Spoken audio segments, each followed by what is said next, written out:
నా బీజేపీ కుటుంబ సభ్యులందరికీ అలాగే మీడియా మిత్రులందరికీ కూడా నమస్కారం. ఈరోజు ఎంపీ కొండా విశ్వేశ్వర్ రెడ్డి గారి పిలుపు మేరకు తను నాకు తాండూర్ మున్సిపాలిటీలో ఒక బాధ్యతను అప్పగించారు.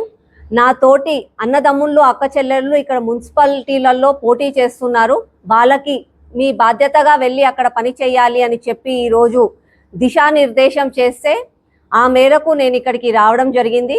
నేను ఈరోజు ఉదయం తాండూర్ మున్సిపాలిటీలో 24వ వార్డులో ప్రచారం చేయడం జరిగింది. 34వ వార్డులో కూడా ప్రచారం చేయడం జరిగింది. అక్కడ ప్రచారం చేస్తుంటే ఒక్కటైతే దీటుగా అర్థమైపోయిందంటే ప్రతి ఒక్కరికి కూడా బీజేపీ కావాలి. ఈరోజు బీజేపీ ఉంటేనే మన సమాజం బాగుంటుంది అన్నది ప్రతి ఒక్కరిలో కూడా రావడం జరిగింది. అయితే మీడియా మిత్రుల ద్వారా నేను ఒకటి చెప్పాలనుకుంటున్నాను. ఇక్కడికి రాగానే నాకు ఒకటి తెలిసింది, ఓవైసీ కూడా వచ్చి ఇక్కడ ఓట్లు అడుగుతున్నాడని చెప్పి. అయితే మిస్టర్ ఓవైసీ, అసలుకి నువ్వు హైదరాబాద్లో ఏం ఎలగబెట్టినావని చెప్పి ఇక్కడ తాండూరుకు వచ్చి ఓట్లు అడుగుతున్నావు? అసలు నీకు నిజంగా మొహం ఉందా, సిగ్గుందా? హైదరాబాద్లో గత 40 సంవత్సరాల నుంచి నువ్వు, మీ అయ్యా, మీ ముత్తాత అందరూ కూడా అక్కడనే ఉన్నారు, ఆడనే అధికారంలో ఉన్నారు. మీరు అధికారంలో ఉన్నన్ని రోజులు కూడా ఏ రాష్ట్రంలో ఎవరు ముఖ్యమంత్రి ఉంటే, ఏ పార్టీ అధికారంలో ఉంటే వాళ్ళతోనే మీరు దోస్తానా చేసిండ్రు. ఎప్పుడు చూసినా గూండాయిజం చేస్తారు, రౌడీయిజం చేస్తారు, మాకు అది కావాలి ఇది కావాలని చెప్పి రుబాబుగానే ఉంటారు. అయినా కూడా ఈరోజు హైదరాబాద్ గతి ఎందుకు అట్లుంది? హైదరాబాద్ అంటే మీరందరూ ఏడా మొత్తం హైటెక్ సిటీ, షేర్లింగంపల్లి, గచ్చిబౌలి అని అనుకునేరు. నిజమైన హైదరాబాద్, ఎంఐఎం పరిపాలించే హైదరాబాద్ ఒక్కసారి రండన్న, నేను తీసుకపోతా. తాండూర్ ప్రజలను కూడా నేను ఒక్కసారి రిక్వెస్ట్ చేస్తున్నా, దయుంచి ఒకసారి బస్సు కట్టుకొని అందరం పోదాము. ఎంఐఎం పరిపాలించిన ఏరియాని నేను చూపిస్తా. ఏడ చూసినా సరే గుంతలమయం, ఏడ చూసినా సరే మోరీలు వంగుతాయి, వీధి దీపాలు వెలగవు. ఇంత ఘోరమైన సిచ్యువేషన్ ఆడ ఉంది. మళ్ళీ 40 సంవత్సరాల నుంచి ఎంఐఎం పార్టీనే ఆడ అధికారంలో ఉంది. మళ్ళీ ఏం చేసిండ్రని, ఏ మొహం పెట్టుకొని వచ్చి ఈడ అధికారం, ఈడ ఓట్లు వేయమని అడుగుతున్నారు? ఎంఐఎం పార్టీకి ఒకటే, ఓవైసీ అన్నదమ్ముళ్ళకు ఒకటి కావాలి. మతం పేరు పైన వాళ్ళు ఓట్లు అడుగుతారు. ఆ మతం పేరు పైన ముస్లిం ప్రజలను అమాయకులను చేసి వాళ్ళు రాజమహల్లల్లో బతుకుతారు. ముస్లిం ప్రజలను మాత్రం కేవలం ఆ మురికి వాడలల్లనే బ్రతకనిస్తారు. ఒక్కొక్క చిన్న చిన్న గదిలల్లా 10 మంది పిల్లలతోటి వాళ్ళేమో కూరగాయలు, పండ్లు, మెకానిక్ షాప్లల్లో బతుకుతారు. అదే ఈ ఓవైసీ కుటుంబ సభ్యులు, ఎంఐఎం పార్టీ నాయకులు మాత్రం పెద్ద పెద్ద బండ్లు వేసుకొని పెద్ద పెద్ద రాజ్మహల్లు ఉంటారు. ఇది నిజం, ఇది సత్యం. నేను మళ్ళా చెప్తున్నా, తాండూర్ ప్రజలారా, మీ తాండూర్ని మీరు కాపాడుకోండి, లేకపోతే దీన్ని కూడా మళ్ళా హైదరాబాద్గా చేస్తాడు. మొన్న జూబ్లీ హిల్స్ కూడా ఆయన ఖాతాలకు వేసుకుండు. మీరందరూ ఒకసారి రండి, నేను చూపిస్తా. హైదరాబాద్లో వాళ్ళేం ఎలగబెట్టిండ్రు, అక్కడ ఓట్లేసిన ప్రజల గతి ఎట్లుంది, వాళ్ళ గది ఎట్లుంది. ఈడనేమో మురికి కాలువలల్లో ప్రజలు బతుకుతారు, అదే ఓవైసీ ఏమో పెద్ద కోటలో బతుకుతాడు. ఆ కోట మనకి దూరంకి వెళ్ళి కనబరించడానికి పెద్దగా ఉంటుంది, మొత్తం గుట్ట మీద.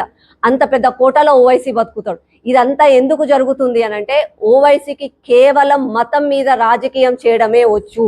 తను మతం పేరు చెప్పుకొని ప్రజలను అమాయకులను చేస్తారు. వాళ్ళు మాత్రమే బాగుపడతారు, కానీ ప్రజలను ఏ రోజు కూడా వాళ్ళు బాగుపడనియరు. ఇంకొకటి, కాంగ్రెస్ పార్టీ చెయ్యి గుర్తు. ఈ రోజు నిజంగా కూడా కాంగ్రెస్ వాళ్ళకి అసలు మొహం ఉందా ఓటు అడగడానికి?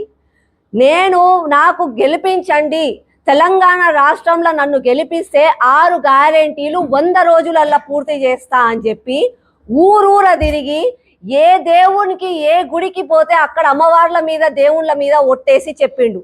నిజంగా కూడా మనిషి పుట్టి అన్నం తింటుంటే మాత్రం ఏ ఒక్కరు ఇట్లాంటి తప్పు చేయొద్దు, ప్రజలను అన్యాయం చేయొద్దు. మళ్ళా అదే ప్రజలను అన్యాయం చేసుకుంటూ మళ్ళా వచ్చి ఓట్లు అడుగుకుంటా ఇప్పుడు మున్సిపాలిటీలలో నన్ను గెలిపించండి, రైతు భరోసా ఇస్తా అని మాట్లాడుతుండు. మళ్ళీ ఇన్ని రోజులు ఎందుకు ఇయ్యలే? నువ్వు తులం బంగారం ఇస్తా ఆడపిల్లలకి ఇయ్యనన్నావు. తులం బంగారం నువ్వు ఇస్తా అన్నప్పుడు 65,000 ఇవ్వాలి, ఎంత అయ్యే? ఇప్పుడు ఎందుకు ఇస్తలేవు? అడిగితే ఖజానా లేదు. ఖజానా లేదని కాంగ్రెస్ పార్టీకి ముందు తెలియదా? ఎందుకు ప్రజలతోటి మాటలు మాట్లాడుతున్నారు? ఎందుకు అమాయక ప్రజలను చేస్తున్నారు బీఆర్ఎస్ కుటుంబం? ఇక నేను అది రాజకీయ పార్టీ అని అది కుటుంబ పార్టీ. వాళ్ళ అక్క చెల్లె వాళ్ళ నాన్న వాళ్ళ బావ వాళ్ళు కొట్లాడుకోవడమే కానీ ప్రజలకు మాత్రం ఒరిగింది ఏమీ లేదు. ఇన్ని సంవత్సరాల నుంచి చూసినాం.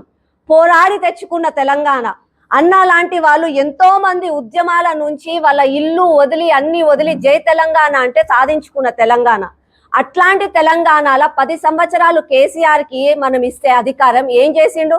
కాళేశ్వరం ప్రాజెక్టు మీద మన తెలంగాణ బిడ్డలకు రావాల్సిన సొమ్మునంతా కాజేసుకున్నాక ఆస్తిపాస్తుల తగాదాలై అన్నదమ్ములు కొట్లాడుకున్నట్టు వాళ్ళు కొట్లాడుకోలే. ఒక్కనేమో ఢిల్లీకి పోయి లిక్కర్ స్కామ్ చేసింది, ఒక ఆయననేమో ఫోన్ ట్యాపింగ్ చేసిండు. మన తెలంగాణకి ఏమొచ్చింది? దయచేసి తాండూరు ప్రజలారా, నేను మిమ్మల్ని చేతులెత్తి వేడుకుంటున్నా. మన గ్రామం బాగుండాలి, మన ఇల్లు బాగుండాలి, మన పిల్లల జీవితం బాగుండాలంటే బీజేపీని గెలిపించండి. బీజేపీని గెలిపిస్తే నరేంద్ర మోదీ గారి నాయకత్వం ఎట్లయితే మొత్తం విశ్వానికి గురువుగా మారిందో అట్లనే ప్రజలకి కూడా ఒక దారి చూపిస్తుంది. ఇవాళ మీరు కాంగ్రెస్కి కానీ బీఆర్ఎస్కి కానీ ఓటేస్తే సీదా అది పోతుంది, ఎంఐఎం ఖాతాలో పడుతుంది. ఒకసారి ఎంఐఎం చెప్పిండు, అసౌద్దీన్ ఓవైసీ చెప్పిండు, కారు కేసీఆర్ చేతిలో ఉంది కానీ స్టీరింగ్ నా చేతిలో ఉంది అని అన్నాడు. అప్పుడు వాళ్ళ దగ్గర అధికారం ఉంటే. ఇప్పుడు కాంగ్రెస్ చెయ్యి ఎంఐఎం జోబులు ఉంది. మళ్ళీ అట్లాంటి వాళ్ళని మనం గెలిపించుకుందామా? తాండూరు ప్రజలారా, వివేకులు కండి. 11వ తారీఖున ఎవరికైతే ఓటు హక్కు ఉందో ప్రతి ఒక్కరు కూడా బయటికి రండి. మీ పిల్లల భవిష్యత్తు కోసం, మీ తాండూరు భవిష్యత్తు కోసం, మీ భవిష్యత్తు బాగుండాలంటే ఎంఐఎం కాంగ్రెస్ బీఆర్ఎస్ ముగ్గురు దొంగలని ఈసారి పక్కన పెట్టండి. చిత్తశుద్ధితో మీకోసం మీకు సేవ చేయడానికి పని చేస్తాం అక్క, పని చేస్తాం చెల్లె అని చెప్పి మీ వద్దకు వస్తున్న బీజేపీ అభ్యర్థులను గెలిపించుకోండి. తాండూరుని కాపాడండి. తాండూరు మున్సిపాలిటీని ఒక మున్సిపాలిటీలని గ్రామాలను కాపాడుకుంటూ వస్తే తెలంగాణ నిజమైన బంగారు తెలంగాణ అవుతుంది, నిజమైన ప్రజాపాలన అవుతుంది. అంతేగాని కేవలం అధికారాల కోసం, స్కాముల కోసం అని చెప్పి మాకు అధికారం ఇవ్వండి అని చెప్పే కాంగ్రెస్ బీఆర్ఎస్ ఎంఐఎంకి ఈసారి బుద్ధి చెప్పండి. నిజమైన సమాజం ఏందో మనం తీర్చిదిద్దుకుందాం. ధన్యవాదాలు.